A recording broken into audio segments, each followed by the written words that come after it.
तो आज हमारे चैप्टर जो है मोशन इन वन डायमेंशन उसका लेक्चर नंबर 11 है और लेक्चर नंबर 11 के अंदर में हम लोग एक्सेलरेशन टाइम ग्राफ के बारे में पढ़ने वाले हैं। जैसा कि आपको ध्यान है, मैंने ऑलरेडी आपको डिस्प्लेसमेंट टाइम ग्राफ का सारा केसेस पढ़ा दिया है, आपको मैंने वेलोसिटी टाइम ग्राफ पढ़ा दिया है। आज हम लोग एक्सेलरेशन टाइम ग्राफ पढ़ने वाले हैं और मैंने आपको वो एरिया अंडर द कर्व भी कैलकुलेट करके दिखाया होगा कि कैसे area under velocity time graph को जब आप निकालते हैं तो वेलोसिटी टाइम होगा तो डिस्प्लेसमेंट होगा और डिस्प्लेसमेंट टाइम ग्राफ होगा तो स्पीड टाइम ग्राफ होगा तो आपको डिस्टेंस निकल के आता है। हेडिंग डालें acceleration time graph, right, acceleration time graph. उसके नीचे केस 1, उसके नीचे case 1 when the acceleration is uniform और इज कांस्टेंट। केस 1 क्या कह रहा है? केस 1 कह रहा है कि एक्सीलरेशन क्या रहने वाला है? कांस्टेंट रहने वाला है। Acceleration is constant. अगर हमारा एक्सीलरेशन कांस्टेंट होगा तो क्या होगा? एक्सीलरेशन कांस्टेंट का पहले तो मतलब समझ में आना चाहिए कि what do mean by acceleration is constant. और ग्राफ हम लोग किसके बीच में बना रहे हैं? एक्सीलरेशन वर्सेस टाइम ग्राफ हम लोग प्लॉट कर रहे हैं, जहां पे एक्सीलरेशन और टाइम के बीच में हम ग्राफ प्लॉट करेंगे। अभी अगर एक्सीलरेशन किसी बॉडी का कांस्टेंट है, उसका क्या मतलब है? उसका ये मतलब है कि continuously the acceleration is not going to change. यानी acceleration initially 5 meter per second square है, अभी भी 5 मीटर पर सेकंड स्क्वायर। जब ये टाइम t = 2 सेकंड आया, ये था टाइम t = 1 सेकंड पे। अभी टाइम t = 2 सेकंड आया तो भी वो कितना है? तो भी इट इज नहीं, ये सेम रहने वाला है। It is now 5 meter per second only. Time t = 3 second हुआ तो भी वो एक्सीलरेशन कितना रहेगा? a3 = 5 meter per second square. Time t = t4 होगा, ये 4 सेकंड्स, तो अभी भी एक्सीलरेशन क्या रहने वाला है? एक्सीलरेशन रहने वाला है अभी भी 5 मीटर पर सेकंड स्क्वायर। यानी धीरे-धीरे समय बढ़ता जा रहा है लेकिन acceleration is not going to change. ऐसा जब कभी भी होता है तो उसको हम लोग ग्राफिकली कैसे लिखेंगे? ये 1 सेकंड, ये 2 सेकंड, ये 3 सेकंड, ये 4 सेकंड एंड सो ऑन, ये 5 सेकंड है। अभी मान लीजिए this acceleration is 5 meter per second square, तो अभी टाइम t = 1 सेकंड पे भी उतना ही है, टाइम t = 2 सेकंड पे भी उतना, 3 सेकंड पे भी उतना, 4 सेकंड पे भी उतना और 5 सेकंड पे भी इतना। अब जब आप इसको इस तरह से जोड़ेंगे तो it will be a straight line passing through origin. तो कांस्टेंट एक्सीलरेशन का ग्राफ कैसा होता है? ऐसा होता है। Sorry, it is a straight line parallel to x axis. तो लिखिए when the body is moving with uniform acceleration, when the body is moving with uniform acceleration, the acceleration time graph is a straight line. The acceleration time graph is a straight line parallel to time axis. Acceleration time graph is a straight line parallel to time axis. तो time axis के parallel line इस तरह से चलती है। जैसे जैसे समय बढ़ता जा रहा है, एक्सीलरेशन अगर फिक्स्ड है तो उसी केस को हम लोग क्या कहते हैं? एक्सीलरेशन टाइम ग्राफ कहते हैं। एक्सीलरेशन टाइम ग्राफ कहते हैं। अब ये उसके नीचे आप ये ग्राफ बना लें और जो मैंने लिखवाया है उसको भी आप ये बना लेने के बाद इसके नीचे लिखिए case 2, right, case 2 when the acceleration is non uniform. When the acceleration is non uniform, अभी आपका एक्सीलरेशन क्या है? Non uniform acceleration. If the acceleration is non uniform, जैसा कि आपको पता है कि ये दो प्रकार का हो सकता है। If the acceleration is non uniform, ये दो ही प्रकार का हो सकता है। क्या क्या हो सकता है? या तो ये पॉजिटिव इंक्रीजिंग एक्सीलरेशन होगा या फिर ये नेगेटिव यानी डिक्रीजिंग एक्सीलरेशन होगा। द एक्सीलरेशन ये तो पॉजिटिव एक्सीलरेशन इज इंक्रीजिंग यानी नॉन यूनिफॉर्म। ये किसका है? नॉन यूनिफॉर्म एक्सीलरेशन का है। Non uniform acceleration, this is case 2। उसके अंदर ये फर्दर केस A है, जिस केस के अंदर what we are talking about? We are talking about acceleration is increasing. Acceleration is increasing, ये इंक्रीजिंग एक्सीलरेशन का केस है। अभी देखिए एक्सीलरेशन अगर इंक्रीज कर रहा होगा तो क्या होगा? ध्यान से देखिए। इफ एक्सीलरेशन विल इंक्रीज, आप a1 सपोज करिए अभी 5 मीटर पर सेकंड स्क्वायर है, अभी ये इंक्रीज कर रहा है तो ये a2 हो जाएगा, ये कितना हो जाएगा? 10 मीटर पर सेकंड स्क्वायर। फिर a3 होगा, ये क्या हो जाएगा? 15 मीटर पर सेकंड स्क्वायर। ये a4 होगा, ये क्या हो जाएगा? 20 metre per second square. a5 आएगा तो क्या हो जाएगा? 25 मीटर पर सेकंड स्क्वायर। इस प्रकार से हर क्षण एक्सीलरेशन क्या होता जा रहा है, इंक्रीज करता जा रहा है। ये 1 सेकंड पे ऐसा है, फिर t2 आएगा तो ये 2 सेकंड पे ऐसा होगा, फिर t3 आएगा तो ये 3 सेकंड पे ऐसा होगा, फिर t4 आएगा तो ये 4 सेकंड पे, और ये 5 सेकंड पे। t5 इज 5 सेकंड, यानी हर क्षण इंक्रीज करता जा रहा है। अभी 1 से 5 सेकंड है, यहाँ पे भी आप मान लो ये 5, this is 10, this is 15, this is 20 and this is 25। अभी इसको आप जब प्लॉट करोगे तो ये क्या आएगा, straight line passing through origin. इस तरह से एक स्ट्रेट लाइन बनेगा जो कि ओरिजिन से क्या करेगा, पास होता हुआ जाएगा। तो इंक्रीजिंग एक्सीलरेशन का ग्राफ, एक्सीलरेशन टाइम ग्राफ कैसा मिलता है, ये आपको इस तरह का एक स्ट्रेट लाइन मिलेगा। लिख दीजिए उसके नीचे, the plot between acceleration time, the plot between acceleration time is a straight line passing through origin, is a straight line passing through origin। passing through origin एक straight line बनेगी और इस प्रकार से वो ग्राफ आपको देखने को मिलेगा, जैसा कि ग्राफ मैंने यहाँ पे बनाया है।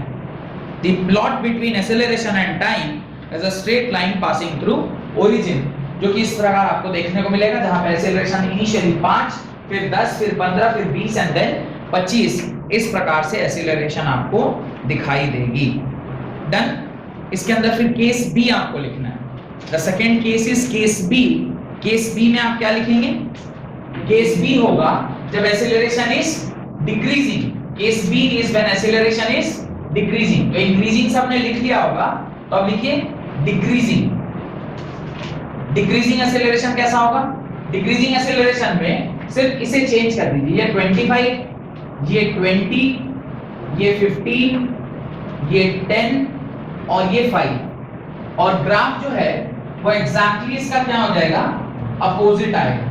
Time t is equal to 1 second पे यहाँ है, 2 सेकंड पे यहाँ, 3 सेकंड पे इधर, 4 सेकंड पे इधर और 5 सेकंड पे इधर, और ये जो है इस प्रकार से graph straight line, but this time the slope will be negative. इस बार जो स्लोप होगा वो क्या होगा, नेगेटिव होगा। This time the slope will be negative. इस प्रकार से आप इसको डला सकते, बना सकते। तो ये आपका ग्राफ नीचे की ओर इस तरह से बनेगा। तो इसे बना लीजिए। ये डिक्रीजिंग एक्सीलरेशन का ग्राफ है, या इसे ही मैं नेगेटिव एक्सीलरेशन भी बोल सकता हूं। This is only negative acceleration. This is also the case of negative acceleration. Why this is a negative acceleration, because जो स्लोप है वो कैसा है, डाउनवर्ड है। tan theta is greater than 90 degree. Why it is negative? Because tan theta is greater than 90 degree. Whereas acceleration जब increasing था तो वहाँ पे लिख लीजिएगा पॉजिटिव एक्सेलरेशन, और tan theta क्या होना चाहिए, less than 90 degree। tan theta क्या होना चाहिए, less than 90 degree होना चाहिए। इसी को रिटार्डेशन भी बोलते हैं। हाँ, ये तो मैंने लिखवाया होगा ना, negative acceleration is known as retardation. हाँ, रिटार्डेशन में और भी सारी चीजें छुपी रहती है। रिटार्डेशन इज नॉट सिंपली कि आपने नेगेटिव एक्सेलरेशन हो गया, सिर्फ स्पीड चेंज होता है उसी से रिटार्डेशन नहीं आता। कई बार डायरेक्शन के चेंज करने से भी रिटार्डेशन आ सकता है। बात जो मैं बोल रहा हूं समझ में आ रहा है? If speed is not changing but the direction is changing, then also it is called as retardation. Speed constant है, खाली डायरेक्शन चेंज हो गया, then also it is known as retardation. तो वो भी रिटार्डेशन का केस है। खैर, क्वेश्चन लिखिए, draw the displacement velocity and acceleration time graph. Draw the displacement velocity and acceleration time graph if a ball is thrown vertically upward, if a ball is thrown vertically upward and the ball reaches to the same height after 4 seconds. The ball reaches the same height after the ball reaches the same height after 4 seconds. ये question आपको घर से solve करके लाना है। Next class we will discuss. आपको क्या करना है, वेलोसिटी डिस्प्लेसमेंट टाइम ग्राफ, आपको वेलोसिटी टाइम ग्राफ, आपको एक्सीलरेशन टाइम ग्राफ करना है। किसके लिए, एक बॉल को आपने क्या किया है, वर्टिकली ऊपर की ओर फेंका है और 4 सेकंड के बाद वो बॉल आपके हाथ में वापस आ गई है। समझ रहे हैं ना, स्ट्रेट वर्टिकली ऊपर फेंका और वापस वो 4 सेकंड के बाद बॉल आपके हाथ में आ गई। इसका आपको सारा इनिशियल, अब देखिए जैसे आपने फेंका है, एक छोटा सा डिफरेंस मैं आपको बताना चाहूंगा यहाँ पे। There is small difference between throwing and dropping एक छोटा सा डिफरेंस है. If you are dropping something, dropping means the initial velocity is zero, but throwing something it means initially there is some velocity. तो ये कुछ छोटी छोटी बातें, और जितना भी ग्राफ मैंने पढ़ाया है इन सारे चीजों को आप ध्यान में रखकर और फिर ये असाइनमेंट को आपको क्या करना है, बताना है. You have to only draw the graph. उसके लिए एक छोटा सा कॉन्सेप्ट मैं बता देता हूं कि किसी भी चीज को जब ऊपर फेंका जाता है तो जितना समय उसको ऊपर जाने में लगता है उतना ही समय उसको नीचे आने में भी लगता है. तो अगर 4 सेकंड दिया हुआ है टोटल टाइम ऑफ फ्लाइट, तो 2 सेकंड जाने में लगा होगा और 2 सेकंड आने में लगा होगा. ये एक एडिशनल हिंट दे रहा हूं जिससे कि आपको ये सवाल सॉल्व हो जाएगा. इसको आपको किसी बुक में नहीं मिलेगा ये क्वेश्चन ऐसे ही बनाया गया है डायरेक्टली. और अगर थोड़ा सा बता दूं कि कहां से लिया है, तो you can refer HC Verma की जो बुक है, एचसी वर्मा सर की, वो बुक अगर आप रेफर करते हैं तो ये क्वेश्चन डायरेक्टली नहीं पर इनडायरेक्टली वहीं से उठाया हुआ है. और वहां पे सर ने सिर्फ एक्सीलरेशन टाइम ग्राफ बनवाया है. मैंने आपसे कहा कि आप सारे ही बना लो, आप डिस्प्लेसमेंट बना लो, आप वेलोसिटी बना लो, आप इवन दिस एक्सीलरेशन बना लो, आप सारा ग्राफ बना लो. देन तो ये आपको करके आना है. लेकिन अगला सवाल, a ball is thrown vertically upward, a ball is throne vertically upward with initial speed of 30 meter per second, with initial speed of 30 meter per second. Find the time period in which the ball reaches its highest point. A ball is thrown vertically upward with an initial velocity of 30 meter per second. Find the time period in which the ball reaches the highest point. Find the time period in which the ball reaches the highest point. Also find total time of flight. Also find total time of flight and the distance traveled. Also find the total time of flight and the distance traveled by the ball in reaching the same height. इस question को solve कीजिए. ये जो particular question है बहुत ही सरल सा question है, पर ये सवाल मैंने इसलिए नहीं दिया क्योंकि मैं ये चेक करूं कि आप कितने इंटेलिजेंट हैं. ये सवाल मैंने इसलिए दिया है जस्ट टू नो कि whether you have a basic idea कि किधर पॉजिटिव किधर नेगेटिव, कौन सा पॉजिटिव कौन सा नेगेटिव. ये बेसिक आइडिया ही चेक करना था मुझे यहाँ पे, तो उसको ही चेक करते हैं कि क्या है. देखिए एक बॉल हम लोग यहाँ से फेंक रहे हैं, इस साइड से मैंने एक बॉल को ऊपर की ओर फेंका है और वहां पे जाके बॉल रुक गई है और फिर वापस से बॉल कहाँ आई है, अपने हाइट को आई है. इस पूरे मोशन को हम लोग 2 पार्ट में डिवाइड करते हैं. एक पार्ट है जहां पे बॉल नीचे से कहां गई है, एक मैक्सिमम हाइट को गई है, और सेकंड पार्ट है जहां मैक्सिमम हाइट से वो बॉल जमीन तक आई है. उसके बीच में जो आपने फेंका है वो u = 30 मीटर पर सेकंड की स्पीड से बॉल को फेंका है. यही है ना गिवन इंफॉर्मेशन. अब देखिए बॉल किधर जा रहा है, ऊपर की ओर. तो ऊपर अगर बॉल जा रहा है तो अगर इसको मैं पॉजिटिव मानता हूं तो जो कुछ भी नीचे की दिशा में होगी वो क्या हो जाएगी, नेगेटिव. ये बात समझ में आ रहा है कि अगर ऊपर जाने वाली जो चीज है उसे अगर मैं पॉजिटिव मान रहा हूं तो नीचे आने वाली चीज को क्या मानेंगे, नेगेटिव मानेंगे. जरा ध्यान से देखिए u = अभी मैं लिख रहा हूं +30 मीटर पर सेकंड. क्यों? क्योंकि उसी दिशा में हमने बॉल को ऊपर की ओर फेंका है. टाइम मुझे नहीं पता, यही मुझे निकालना है. एक्सीलरेशन, ध्यान दीजिए यहाँ पे बॉल चूंकि ग्रेविटी के इन्फ्लुएंस में भेजी गई है तो जो एक्सीलरेशन होगा -10 मीटर पर सेकंड स्क्वायर, जो कि a = -g के बराबर होना चाहिए. क्यों? क्योंकि यहाँ पे ग्रेविटी के इन्फ्लुएंस में आ रहा है इसलिए एक्सीलरेशन ड्यू टू ग्रेविटी लगेगा. यहाँ पे मैं लिख रहा हूँ -10 मीटर पर सेकंड स्क्वायर. और मुझे बताइए जब कभी भी आप किसी बॉल को फेंकते हैं तो फाइनली वो उस जगह पर पहुंच के उसकी स्पीड क्या हो जाती है, 0 हो जाती है. अगर रुकेगा नहीं तो फिर नीचे कैसे आएगा. मैंने आपसे पहले भी कहा होगा कि कोई भी बॉल जब यहां से ऊपर की ओर फेंका जाता है तो वो ऊपर जाके फिर नीचे अगर आएगा तो एक जगह उसको 0 होना पड़ेगा. If the direction is changing the velocity need to be 0 at one particular point. अभी वेलोसिटी ऊपर जाके क्या हो गया, 0 meter per second. v = u + at का फॉर्मूला इक्वेशन ऑफ मोशन से आपको पता है. 0 = u की वैल्यू हो गई 30 + -10 * t यहां से ये माइनस से इधर आएगा तो क्या हो जाएगा 10t is equal to 30 and t is equal to 3 seconds. Why am I solving this question? उसका भी एक और आंसर मैं देता हूं आपको। मैंने जो केस जिसके लिए आपको भी दो डायग्राम बनाने बोला है, displacement time graph, acceleration time graph, velocity time, वही केस है कि आपने एक बॉल को ऐसा ऊपर फेंका और फिर वो आपके हाथ में वापस आया। मैं चाहता हूं कि ये आप एक न्यूमेरिकल की मदद से एटलीस्ट वो विजुअलाइजेशन हो जाए, तब ना उसका ग्राफ बनाइएगा। तो ग्राफ आपको असाइनमेंट में दिया गया है, वो असाइनमेंट आपको करने के लिए ये क्वेश्चन सिर्फ मैं आपको क्या कर रहा हूं, एक सॉल्व करा के दिखा दे रहा हूं ताकि आपको आइडिया रहे कि बॉल ऊपर फेंक रहे क्या हो रहा है, बॉल नीचे फेंक रहे क्या हो रहा है, and so on and so on. अभी टाइम आपका निकल के आ गया, तो मेरे ख्याल से फर्स्ट पार्ट तो निकल के आ गया। अब मैंने कैपिटल टी क्या होगा, capital T means total time of flight, वो 2t होता है। क्यों?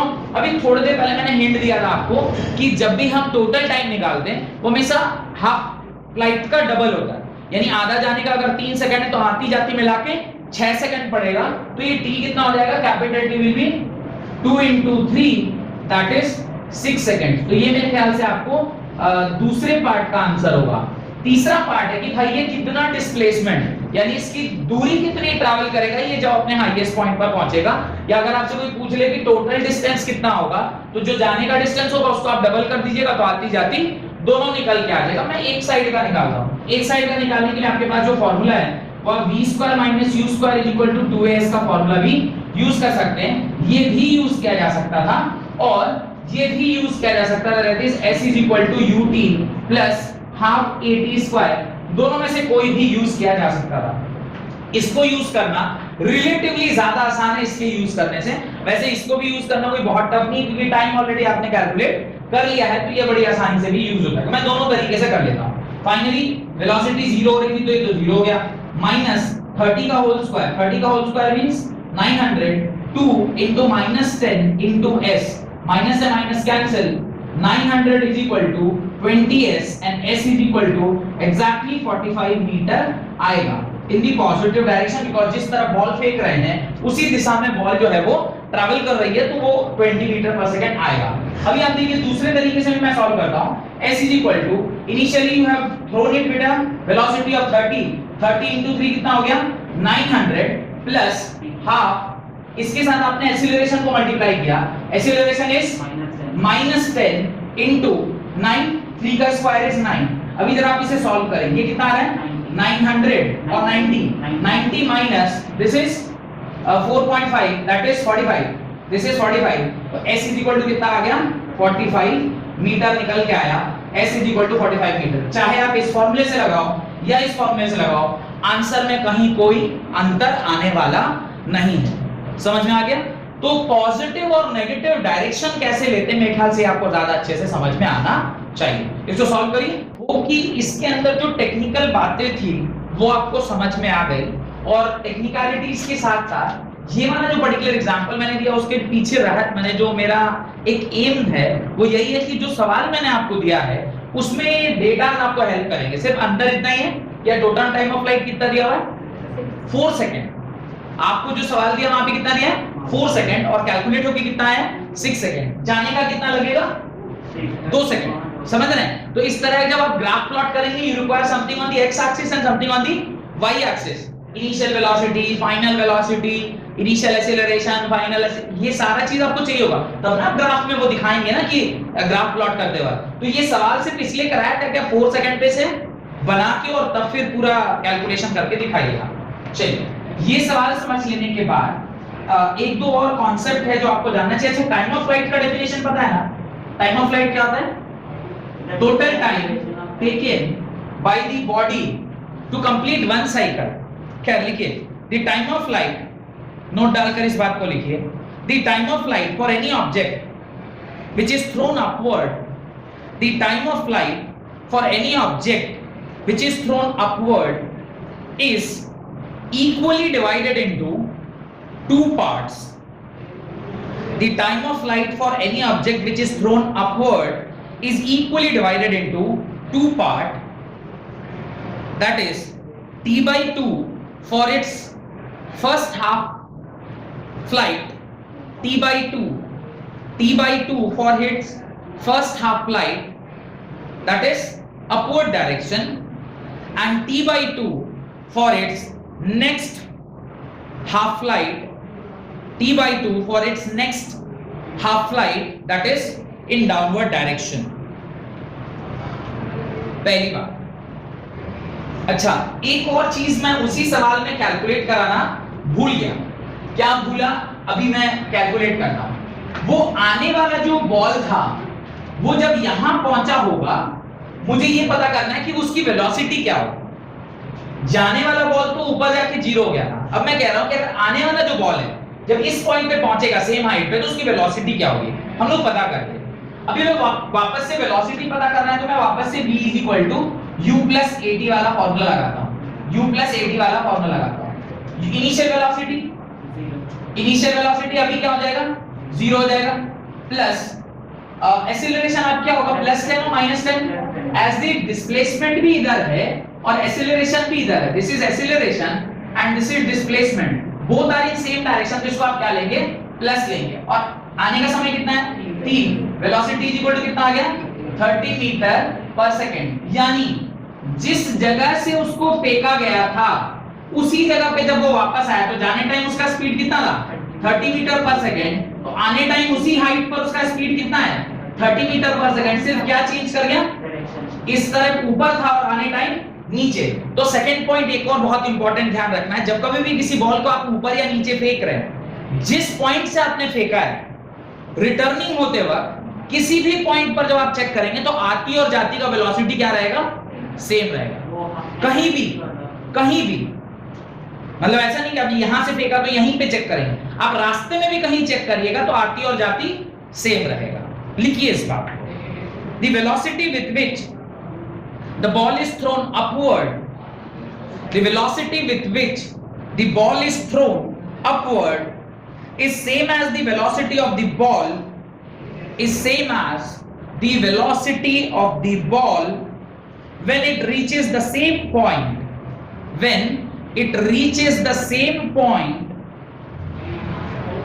after completing the entire flight. After completing the entire flight. Then पूरा फ्लाइट कंप्लीट कराया, इन बिटवीन भी कहीं पर अगर आप चेक करेंगे तो वही आंसर आएगा। डन। अब अगला सवाल लिखिए। Next question, look at the graph very carefully. अगला सवाल लिखिए, look at the graph very carefully and state the reason which of these is not possible for a one-dimensional motion. Look at the following graph very carefully and state which of these is not possible for a one-dimensional motion.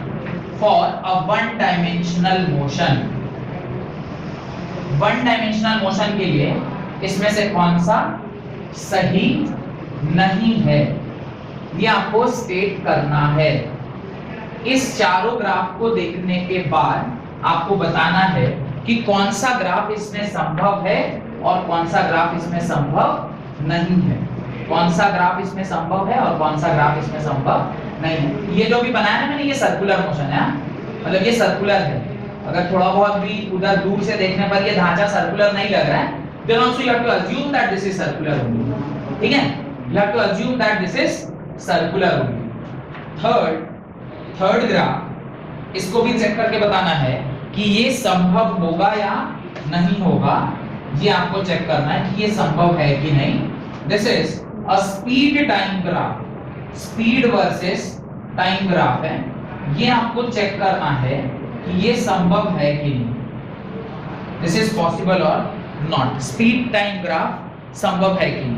And the last that is fourth graph, ये आपका distance versus time graph है, total distance versus time graph. This is total distance versus time graph, total distance versus time graph. तो total distance versus time graph तो आप देखिएगा तो इस प्रकार से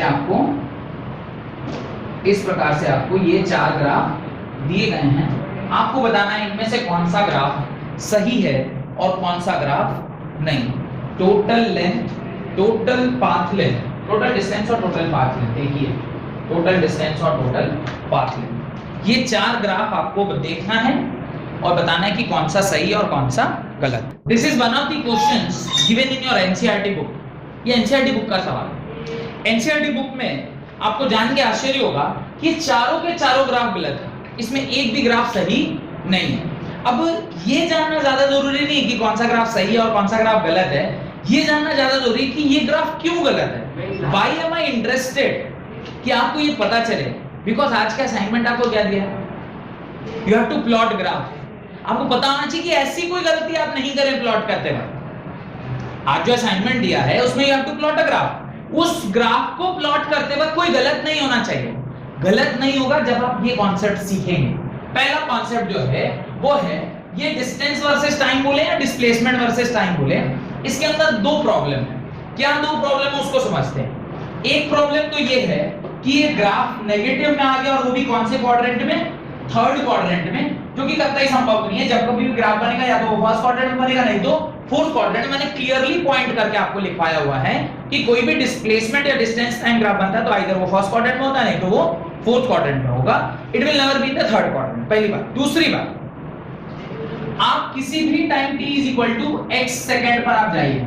ये सपोज करिए कोई भी टाइम t है, इस पर जब आप बॉडी को चेक कर रहे हैं, ये डिस्प्लेसमेंट टाइप ग्राफ है।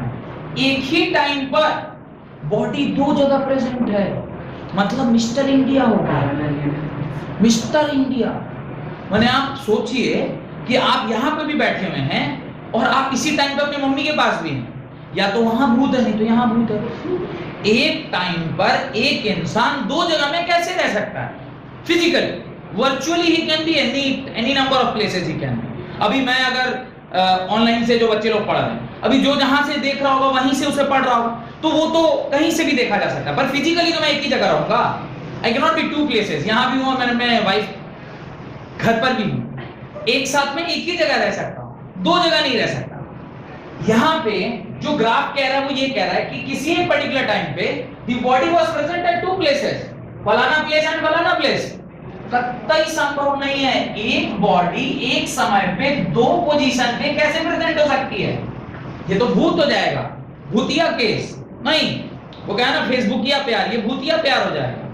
और होता भी आजकल तो नहीं, वो सब एक ही लड़का कई सारे लड़कियों को या एक ही लड़की कई सारे लड़कों को इसे फ्रेंड्स बनाते हैं ना।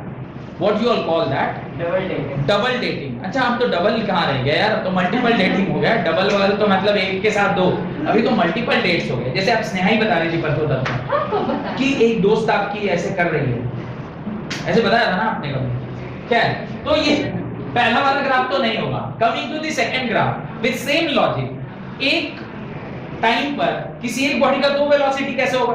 यहाँ पे भी देखिए, और वो भी वेलोसिटी नहीं रह रहा है, एक पॉजिटिव वेलोसिटी है, उसी टाइम पर एक नेगेटिव वेलोसिटी। ये भी संभव नहीं है। एक ही टाइम पर एक बॉडी का दो वेलोसिटी होना संभव नहीं है। तो ये वाला ग्राफ भी आपका क्या हो गया? गलत हो गया। तीसरा, जैसा कि आप ही के क्लास के एक बच्चे ने बताया कि स्पीड टाइम ग्राफ में ये ग्राफ नेगेटिव किसी भी कीमत पर नहीं आ सकता है, क्योंकि स्पीड ऑलवेज पॉजिटिव होगा, speed can never be negative. तो ये नीचे आ गया इसलिए भी गलत है, और ये इधर भी चला गया इसलिए भी गलत है। और लास्ट, ना ना ना ना ना, वो लॉजिक नहीं है, यहाँ तो लॉजिक कुछ और है। ये टोटल डिस्टेंस है। Distance can be negative? No, distance can be reducing. How can you reduce the distance? If you are travelling with time, you can always increase the distance, you can not reduce the distance. आप अगर पीछे भी आ रहे हैं, ultimately the distance will increase only, it can never decrease. अभी आपने graph में इसको डिक्रीजिंग कर दिया, distance can never decrease. Displacement can be increasing and decreasing. Displacement can be positive और negative. How can displacement, how can distance be negative, और how come distance be decreasing? आप distance को कैसे decrease करेगा? आप अगर चल रहे हैं टाइम के साथ तो आपका डिस्टेंस तो बढ़ता ही जाएगा, वो कभी घटेगा नहीं। अभी आप यहाँ पे घटा रहे हैं, घटाना संभव नहीं है। तो all the four graphs are wrong, not a single graph is correct in all the four graphs given to you। तो ये इस क्वेश्चन का आंसर होगा। हेडिंग डालें, kinematics equation for a uniform motion. Kinematics equation for a uniform motion. ये चारों graph समझ में आया ना? आप नीचे एकदम क्लियरली लिख लीजिएगा, no above graph is correct. Logic मैंने लिखवाया नहीं है, सिर्फ समझाया है।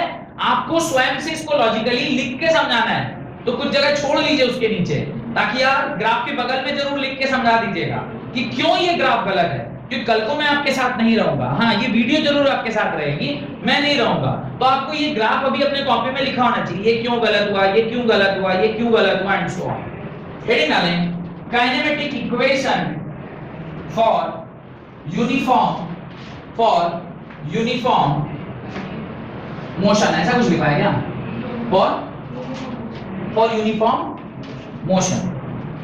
अभी आप लोग ये चीज ऑलरेडी क्लास 9th में भी करके आए, वही जो छोटी छोटी बातें हैं उनको हम लोग करेंगे आज की क्लास में, और अगली क्लास में फिर हम लोग वो नॉन यूनिफॉर्म एक्सेलरेटेड मोशन और उसके बारे में देखेंगे। अभी पहले हम लोग वो ग्राफ बना लेते हैं जिससे हम लोग को ये पूरा डेरिवेशन करना है। इक्वेशन ऑफ मोशन तो आप जानते होंगे, काइनेटिक इक्वेशन किसको बोलते हैं, उसी को बोलते हैं। पहला क्या है, v = u + at। दूसरा क्या है, v² - u² = 2s। और तीसरा क्या है, s = ut + ½ at²। यही तीनों हम लोगों को एक एक करके क्या करना है, प्रूफ करना है। तो एक इस तरह का ग्राफ बनाइए और उसी ग्राफ से हम लोग इसे क्या करते हैं, प्रूफ करेंगे। This is velocity versus time graph. This is velocity versus time graph. ये इसका इनिशियल वेलोसिटी है, ये इसका फाइनल वेलोसिटी है, ये time t = 0 and this is some time t, कुछ एक रैंडम टाइम t है। और इस तरह से आप उसको बना लीजिए सो दैट कि, और सिर्फ बनाइए ही नहीं, कुछ कुछ नाम भी दे दीजिए। इसको आप a मान लीजिए, इसको आप b मान लीजिए, इसे c मान लीजिए, और इस प्रकार से कुछ कुछ चीजें मानकर हम लोग उसको चेक करते हैं कि कैसे ये सारा कुछ बनेगा। मुझे बताइए AC डिस्टेंस आप कैसे निकालोगे, how you will find this distance AC निकालने के लिए यहां से यहां का दूरी माइनस यहां से यहां का दूरी। अभी देखते हैं यहां से यहां क्या है, this is your u and यहां से यहां क्या होगा, v होगा। अगर इस v में से इस u को माइनस कर दें तो ये जो दूरी है वो v - u होगी, नहीं होगी? कोई डाउट है तो बताइए। नहीं। अभी देखिए यहां से लेकर यहां का जो दूरी इस तरफ है, this is perhaps t seconds only. इसको आप t सेकंड ही बोलेंगे क्योंकि ये 0 से स्टार्ट हुआ है, तो ये t सेकंड है। डन। पहला लिखिए velocity time relationship. Velocity time relationship, velocity time relationship. First velocity time relationship लिखें। वेलोसिटी और टाइम का रिलेशनशिप हम कौन से इक्वेशन को बोलते हैं, जो इक्वेशन यहां लिखी हुई है उसे ही हम वेलोसिटी टाइम का रिलेशनशिप बोलते हैं। इसके अंदर लिखिए slope of vt curve, slope of velocity time curve, slope of velocity time curve gives acceleration, gives acceleration. Slope of velocity time curve gives acceleration. इस कर्व का स्लोप आपको निकालना है। कैसे निकलेगा, आप यहां पे थीटा निकाला, थीटा = परपेंडिकुलर बाय बेस। पहले मुझे बताइए slope of velocity time graph क्या होता है, मैंने आपको नोट डाल के लिखवाया होगा। The slope of velocity time graph is acceleration, लिखवाएं। तो स्लोप जो है वो किसके बराबर हो गया, एक्सीलरेशन के बराबर हो गया। Acceleration a = perpendicular v - u by base is time. यहां से आप लिखेंगे at = v - u और v = u + at के बराबर। फर्स्ट इक्वेशन ऑफ मोशन आपका निकल के आ गया, जिसको हम लोग first equation of kinetic motion भी कहते हैं। काइनेमेटिक्स में पहला इक्वेशन यही है, v = u + at के बराबर। Next second part, position time relationship. Second is position time relationship. अगर इसे फर्स्ट बोल रहे हैं तो this is 2। Second position time relationship. ध्यान से देखिएगा तो आपको समझ में आ जाएगा how to calculate the position time relationship. आपको मैंने ये बताया होगा कि किसी भी वेलोसिटी टाइम ग्राफ के अंदर का जो एरिया अंडर कर्व होता है दैट गिव्स यू डिस्प्लेसमेंट। ये स्टेटमेंट लिखा है ना, वेलोसिटी टाइम ग्राफ का area under curve. What do mean by area under curve? Area under curve can be understood कि इस ग्राफ के नीचे का जो ये एरिया है this is only area under curve. ये आपका इस तरफ का एरिया हो गया और साथ साथ ये भी आपका इधर का एरिया निकल के आ गया, ये भी आपका इधर का एरिया निकल के आ गया। अब इन दोनों एरियाज को जब आप क्या करोगे, ऐड करोगे, इन दोनों एरियाज को जब आप ऐड करोगे तो आपको एरिया अंडर कर्व निकल के आ जाएगा। अभी एरिया अंडर कर्व कैसे निकलेगा देखिए, S इज इक्वल टू, इसको मैं एरिया 1 मान रहा हूं और इसको मैं एरिया 2 मान रहा हूं। तो आप क्या लिखोगे, area of 1 plus area of 2, क्योंकि आपने एक स्टेटमेंट क्या लिखा है, आपने एक स्टेटमेंट लिखा है the area under velocity time graph gives distance। अब यहाँ पे चूंकि डिस्टेंस इसलिए बोल रहे हैं, रीजन बीइंग कि सारा कुछ पॉजिटिव है, अगर नेगेटिव होता तो क्या कहते हैं, डिस्प्लेसमेंट कहते हैं। तो यहाँ पे कह रहे हैं कि area under velocity time graph will give me distance. Distance का जो फॉर्मूला है वो क्या है, s = ut + ½ at²। यही हमें पता करना है। अब देखिए, अभी मैं इसको लिखूंगा s = एरिया 1 क्या लिखेंगे बताइए, एरिया ऑफ ऊपर वाला ट्रायंगल या एरिया ऑफ नीचे का रेक्टेंगल कर देते हैं, एरिया ऑफ नीचे का रेक्टेंगल प्लस एरिया ऑफ ऊपर का ट्रायंगल, ऐसे लिख दिया। अब देखिए ये रेक्टेंगल क्या होगा, रेक्टेंगल का एरिया होता है लेंथ इनटू ब्रेड्थ। अभी ये लेंथ है ना तो t हो गया, ब्रेड्थ कितना है u, तो इसे क्या लिखूंगा ut प्लस, अभी area of triangle, area of triangle होता है half into base is what, time into half base into height, height is what v minus u। इसमें कोई दिक्कत, यहां तक कोई दिक्कत, half base into height, half base into height. अभी जरा सा देखिए मैं इसे क्या लिख सकता हूं, यहां पे कुछ इशू आ रहा है, मल्टीप्लाई करने में ऊपर नीचे टाइम। अभी देखिए, अभी मैं ऊपर नीचे इसको क्या कर रहा हूं, टाइम से मल्टीप्लाई कर रहा हूं। अगर मैं ऐसा करूंगा तो क्या आएगा, अगर मैं ऐसा आएगा तो क्या लिखिए, ये वाला जो टर्म आया this is what, this is acceleration, ये हो जाएगा ut प्लस हाफ, इसको क्या लिख सकते हैं, इस इक्वेशन से देखिए ये वाला जो इक्वेशन, इसे मैं क्या लिख सकता हूं, इसे एक्सेलरेशन लिख सकता हूं। मैं इसे क्या लिख दिया, a into time is time square, s is equal to ut plus half at square का एक्सप्रेशन बन रहा है, x is equal to ut plus half a t square. ये आपका सेकंड एक्सप्रेशन बन के आ गया, जो आपका सेकंड इक्वेशन था, s is equal to ut plus half a t square. This relationship is known as position time relationship, this relationship is known as position time relationship। तो ये रिलेशनशिप के बारे में आपको मैंने बताया, this is position time relationship। Done. अब third case जो आपका क्या है, पोजीशन वेलोसिटी रिलेशनशिप, उसके बारे में देखते हैं। पोजीशन वेलोसिटी को समझने के लिए ये वाला पार्ट जो पहला वाला इसे मैं मिटा दूं ताकि मैं पोजीशन वेलोसिटी को समझा सकूं। ये जो आपका थर्ड ग्राफ है this is position velocity relationship, इसको भी ग्राफ से निकालना है। अच्छा, अभी तीसरा वाला जो पार्ट है उसको भी ना बड़ी आसानी से आप समझ सकते हैं, वहां पे भी स्टेटमेंट यही काम आएगा कि area under velocity time graph will give you displacement. अभी भी वही डिस्प्लेसमेंट है, लेकिन इस बार जो एरिया हम निकालेंगे वो निकालेंगे एरिया ऑफ ट्रापीजियम से। एरिया ऑफ ट्रापीजियम, एरिया ऑफ ट्रापीजियम जो होता है वो किसके बराबर होता है, half sum of bases, sum of parallel sides into height, यही फॉर्मूला होता है ना। अब देखिए, half sum of parallel sides, ये और ये, यही ना पैरेलल साइड है, ये पूरा कितना है v और ये आधा कितना है u। इसे मैं क्या लिखूंगा, v प्लस u के बराबर इनटू हाइट कितना होगा, यहां से यहां की जो दूरी है that is only height, no, ये हाइट है, इसे मैं क्या लिख सकता हूं, टाइम लिख सकता हूं। अब जरा ध्यान से देखिएगा यहां पे हाफ, अभी मैं इंटेंशनली एक काम करूंगा, इसे मैं किससे मल्टीप्लाई कर रहा हूं, v माइनस u से। मल्टीप्लाई किया तो मुझे क्या करना होगा, डिवाइड भी करना होगा इनटू 2। आप कहेंगे सर आप ऐसा क्यों कर रहे हैं, what is the reason why you are doing this, क्यों कर रहे हैं अभी देखते हैं। s is equal to half, इसको देखिए a plus b a minus b, ये क्या हो गया v square minus u square, t ऊपर है नीचे ला सकते हैं क्या, v minus u by t ऐसा लिख सकते हैं। अभी देखिए v minus u by t, ये इस इक्वेशन को देखिए, v minus u by t is equal to what, acceleration. इसकी जगह पर क्या लिख सकते हैं, एक्सेलरेशन लिख सकते हैं, v square minus u square by, इसको मैं 2a लिख दूं अगले स्टेप में, v square minus u square is equal to 2as। तीसरा वाला इक्वेशन भी निकल कर आ गया। याद रखिएगा यहाँ पे हम लोगों ने ऊपर नीचे v माइनस u से मल्टीप्लाई डिवाइड किया था और यहाँ पे ऊपर नीचे अपने से t से मल्टीप्लाई डिवाइड किया था। इस प्रकार से आपका ये तीनों का तीनों एक्सप्रेशन निकल कर आ गया। कोई दिक्कत, यहाँ तक कोई प्रॉब्लम नहीं? ये डेरिवेशन एग्जाम में आता है। अब ये भी पूछा जा सकता है which is on the basis of area, और एक और पूछा जा सकता है which is on the basis of integration. तो वो इंटीग्रेशन वाला अगली क्लास में करेंगे। बहुत बहुत धन्यवाद आज की क्लास को अटेंड करने के लिए।